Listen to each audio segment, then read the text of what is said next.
ntabwo mufite Demora Lukman, gusa ikipe yanyu mu bigaragara ni ikipe itoje. Ntabwo mufite amazina aremereye nka yacu, ariko ni ikipe itoje.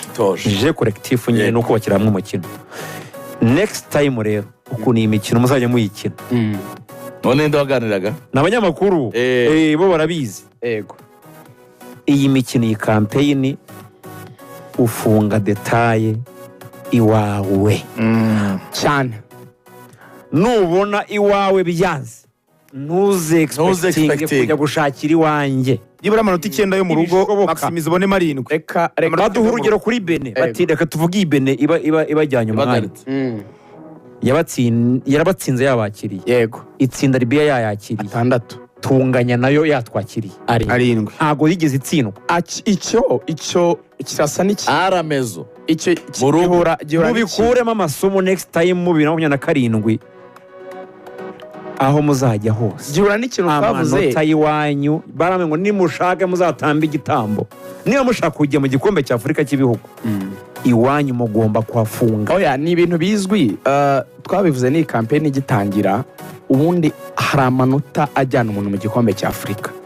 Ayo manota kwizigira ari hagati y'9 n'10. Birazwi, ntabwo wabura umwanya wa kabiri. Ubwo uzi ukuntu bayabara, ni nka formule kenshi muri Afurika irazwe. Baravuga ngo ushoboye kubona amanota 9 yo mu rugo wabona qualification yo watsindwa match 3 zo hanze.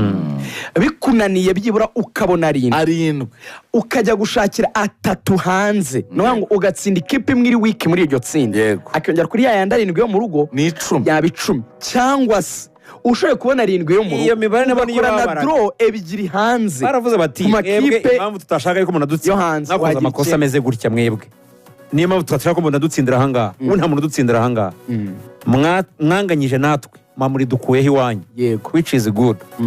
Bene yarabatsinze ije namwe murayitsinda. Ibyo ni byiza. Byari sawa. Gute mushobora gusobanura ngo Libya yabatsindiye ku 85 mwaragiye iwabo mukanganya. Kandi ibyo mwabisobanura gute? Kandi noneho Nigeria ntiyabatsinze. Mwari no mu bihe byiza mwari mumaze gutsinda. Bikwereka ni level. Reka wenda abantu basobanukirwe n'icyanabaye kuri Libya.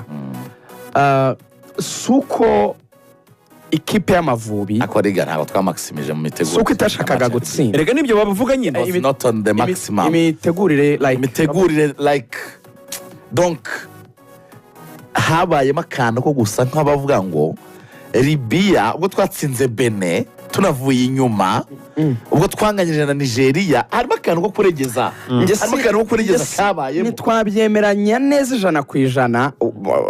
Njya ahubwo ntekereza ko ikipe yacu ikintu yabuze muri iriya match,